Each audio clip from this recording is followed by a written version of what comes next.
और क्या होता है वार में, लड़ाई में क्या होता है, लोग मरते हैं, तो वो तो बगैर लड़ाई के मर रहे हैं, तो उसका कोई जवाबदार होना चाहिए, उसके लिए कोई अकाउंटेबिलिटी होनी चाहिए। या इनको देशद्रोही ना माने, इनके लिए काम करें, क्योंकि अगर इतने लोग देशद्रोही हैं तो फिर सिर्फ प्रधान साहब नहीं, फिर टॉप टू बॉटम सबको जो है अपना इस्तीफा दे देना चाहिए, अगर इतने गद्दार लोग देश में हैं तो।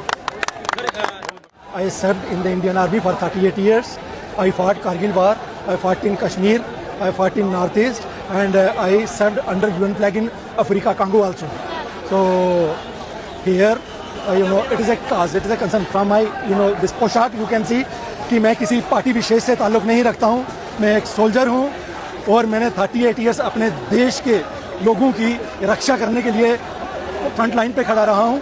और आज भी मेरा ये दायित्व बन रहा है कि अगर हमारे बच्चे सुसाइड कर रहे हैं, पेपर लीक हो रहे हैं, उनका फ्यूचर जो है वो ख़राब हो रहा है, तो उनके लिए भी आके हम अपनी आवाज़ बुलंद करें।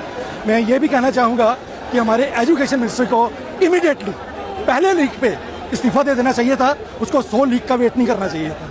मैं आपको ये बताना चाहता हूँ कि जिस स्पीड में ये पेपर लीक हुए हैं, लीक पे लीक, लीक पे लीक, लीक पे लीक, ठीक है, इस स्पीड में हमारी आर्मी में मशीन गन भी फायर नहीं करती है, जिस स्पीड के साथ ये सब कुछ हुआ है।